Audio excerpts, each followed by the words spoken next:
One thing I've learned in life is that sleep is kind of overrated. By the way, this isn't a beer. This is a Bang energy drink. And speaking of bangs, let's talk about those sleeper teams that could make college football go out with a bang in the month of November. For those of you new here, welcome on into the channel. My name is Cole Thompson. I'm a radio show host based in Houston, Texas, and I talk college football. I talk NFL, I talk MLB, I talk NHL, I talk NBA, but I love talking college football every single day. If this is the type of content you enjoy, this is the channel made for you. So go ahead and hit the subscribe button down below. Leave a comment and tell me who is your sleeper team to monitor in the month of November. Tell your friends, your family, your enemies, your mortal foes, your priest, even the drunken guy in a Saturday parking lot at Waffle House about this channel. Because if we get to 1,000 subscribers by November 15th, I'll shave my head, Daddy Warbucks style, live on air. We do live shows on Tuesdays, Thursdays, and Fridays. You're not going to want to miss out. So hit the subscribe button, leave a thumbs up on the video, and let's talk college football. Sleeper teams are different depending on the combination of what you mean by them. I think everyone has their own opinion. For me personally, it's teams that don't garner enough respect. Not teams that we need to monitor that could create chaos in college football, but teams that definitely deserve to be on your radar because of what they've done or what they're about to do throughout the rest of the way. And these are the teams that I think really have a big choice and have great aspirations to make headlines and create madness through the remainder of the college football season. Let's start out in the West and work our way eastbound. For starters, it goes to Corvallis, Oregon, where we got to talk about the Beavers. Oregon State is still in the running to represent the Pac-12 in the college football playoff. It's crazy to think because of how loaded the Pac-12 is, where you have Caleb Williams, and then you have Michael Penix and Bo Nix, and the ambiance of Oregon, and the passing attack of Washington. And lo and behold, here we are still talking about the Beavers, and for good reason. Because the defense is sound. It's not elite, but it is damn good. Not to mention, you also have a quarterback that people believe in DJ Uiagalelei. You have one of the best running backs in the country in Damian Martinez, who's averaging over 6 yards per play. Not to mention Deshaun Fenwick, who's another good running back. And the schedule still bodes well in your favor. You got all the easy games out of the way. Now comes the moment where you get to decide, what type of team are you?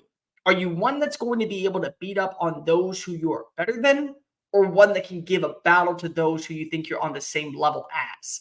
And that's where Oregon runs around. And that's where Washington runs around. Those are still 2 games left on the schedule, not to mention, in any tiebreaker scenario, you would hold the win over Utah, which could do wonders for Jonathan Smith when it comes to beating contract negotiations, and it could do wonders for the likes of the Beavers in trying to punch their ticket to Sin City. Speaking of Utah, that's another team that you got to give credit to. Death, taxes, counting out Kyle Whittingham rosters. Those are things that we know are evident in life in general. But again, here we are, once again, no Cam Rising. You lose Dalton Kincaid to the NFL. You lose Clark Phillips. You lose a bunch of names to the likes of the NFL because of age and veteranship. And Bryson Barnes and somehow Andy Ludwig have created this cosmic ray of euphoric praise that allows you to say, Utah might mess around and find out what they really are made of. They're currently still a 1-loss team with the only defeat coming to Oregon State. And they have very solid games ahead that will truly, truly dictate the end of the likes of the college football playoff. Because if you beat Oregon, well, Oregon, they're now out of the CFP running, and potentially they would need chaos to completely ensue if you wanted to win the Pac-12. They would need a lot of teams to find a way to lose out, and you'd also would need Utah to lose out. Not to mention, Utah plays Washington. You realize that that passing attack that we talk about when it comes to USC, that's at Super Saiyan mode for Washington. And they have a quarterback in Michael Penix Jr., who I believe should be the Heisman front runner, but he is known for being turnover prone at times. So what happens if you catch Michael Penix Jr. on a bad day? Kind of like Arizona State did, but you're twice the roster as Arizona State right now. I'm just saying, it'd be kind of funny to once again count out Kyle Whittingham and the Utes in a year where it looks like more than ever parity is in college football. And yet, lo and behold, the one constant of the Pac-12 beats USC, beats Washington and beats Oregon and clinches their third consecutive Pac-12 title. Can't count out on the Utes. Never can, never should, never will. Speaking of the Beehive State, let's stay there and talk about BYU, because BYU is likely not going to represent the Big 12 in Arlington. They probably won't, but humor me if you will for a second.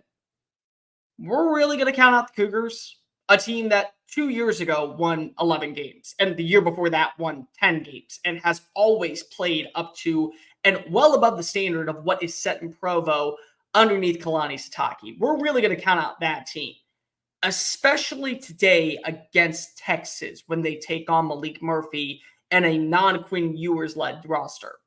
We're going to count this team out.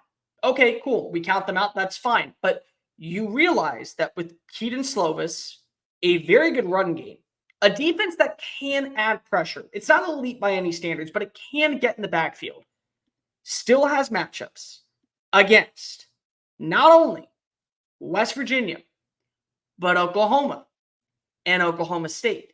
And Oklahoma State, for those of you that might not know, actually has been playing meaningful football. Isn't elite by any standards, but definitely enough to say they're not out of the running in Arlington. And just imagine if, once again, BYU, a team that was an independent and kind of left for dead in reality compared to all these other newcomers in the Big 12, the Cincinnatis, the Houstons, the UCFs of the world, yet here they are with honestly still the best chance to represent the conference in Arlington. Probably won't happen, but they definitely can send another couple teams packing and maybe even out of the college football playoff race altogether. Speaking of the Big 12, let's stay there and talk about Kansas State.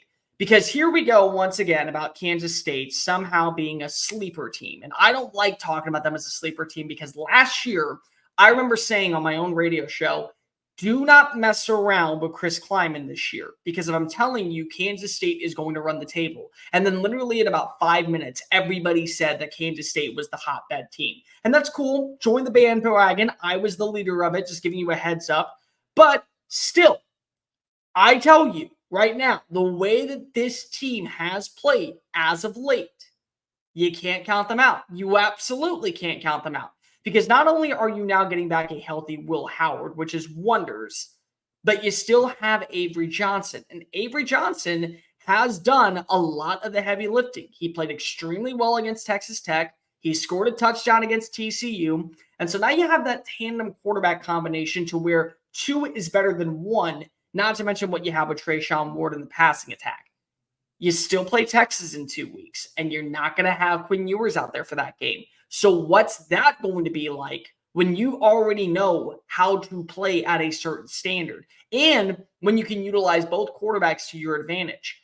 And if you beat Texas, look at that. You're right back in the running to represent the Big 12 in Arlington. And who's to say that you can't beat a team like Oklahoma? Because Oklahoma just proved to you last week that even though they are good and they've turned the corner underneath Brett Venables, they're still far and away flawed at times if you allow a team to hang around long enough. And Kansas State absolutely can do that.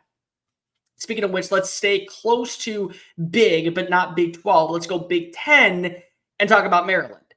Maryland is not going to be a representative in the Big 10 East at all. We already know that there's 3 teams gunning for that spot. It's Ohio State, it's Penn State, and it's Michigan. And 2 of those teams have yet to play Maryland. But it's funny because if you were to talk about Maryland in any other light, in any other conversation, you would know that without question, they would represent the Big 10 West. Nobody would bat an eye about them representing the Big 10 West. But they play the Big 10 East. And they still got games against Michigan and Penn State.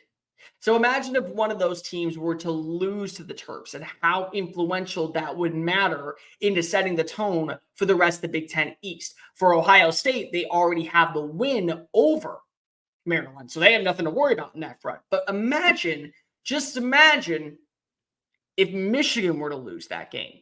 Well, then every other game is must win from here on out. And that includes not only guaranteeing that you beat the living dog crap out of a team like Ohio State, but really, you got to set the tone throughout the rest of the season because there's no way in hell you're getting 2 Big 10 teams in the college football playoff. It's just not going to happen this year.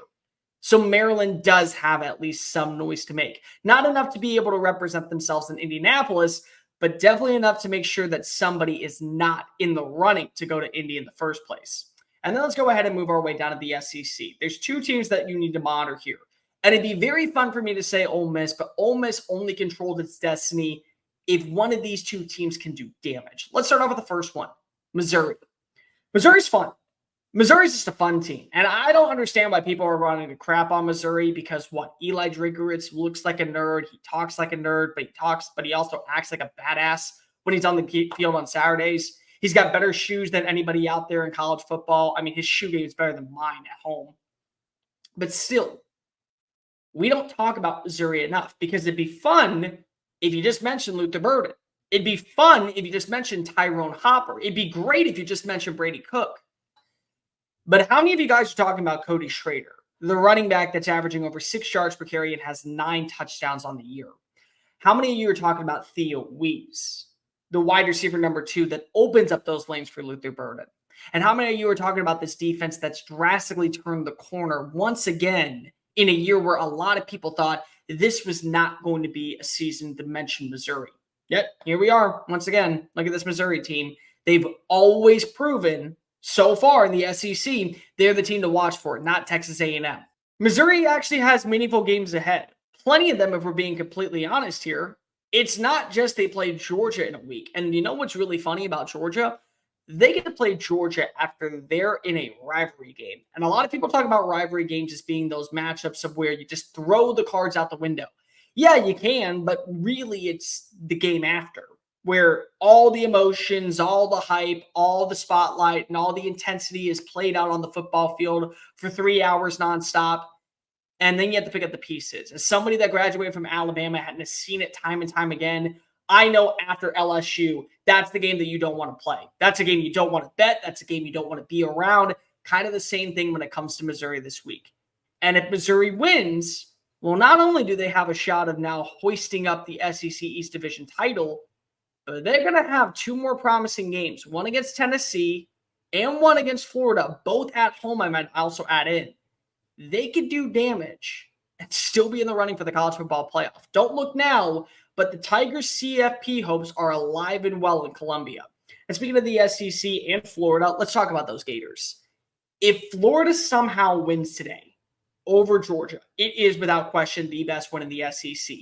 And that will do wonders when it comes to Florida boosting up their status. And they still have games ahead that are very prominent, including one against LSU on the road in Baton Rouge. Now, why is that a big game?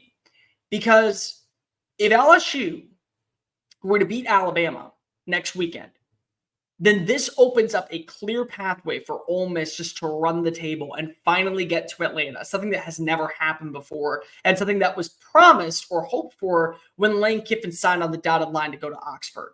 So this changes the outlook of the entire SEC West with a win on the road for the Gators. And if you get that win, well, now you're looking in a better situation going toward Atlanta.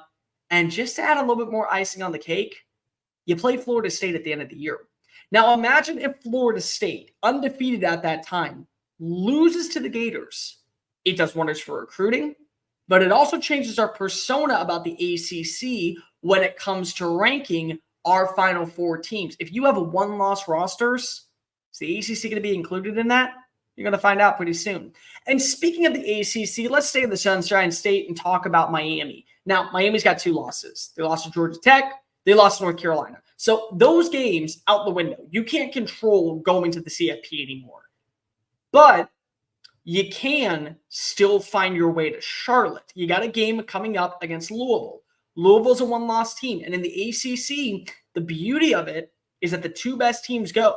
And so it doesn't matter when you win or when you lose. It just matters if you have the best records at the end of the year.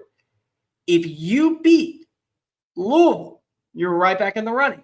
And then imagine if you gain that momentum with Tyler Van Dyke and this passing attack under Shannon Dawson, and the defense continues to play up to par, especially in the trenches. Well, now you're going to travel to Tallahassee and potentially be the team to dethrone Florida State. And then once that happens, look at you. You're right in the running now for a New Year's Six Bowl bid. You're not going to the college football playoff in year 2 under Mario Cristobal.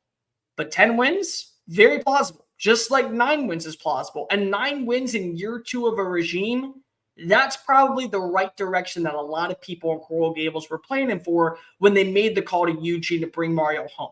So there you have it. Those are my sleeper teams to monitor for the month of November. Those are all teams that I don't think will make the college football playoff, but they definitely could rattle and change the way that we view college football going into the final week of what will be conference championship.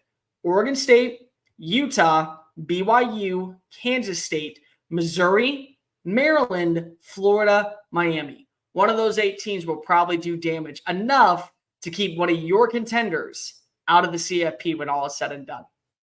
Hey guys, thank you so much for watching that video. Don't hit the X button yet. Make sure you hit subscribe to keep up with all of our daily content found on Just Saying It and anything else that we post on this channel. Bye.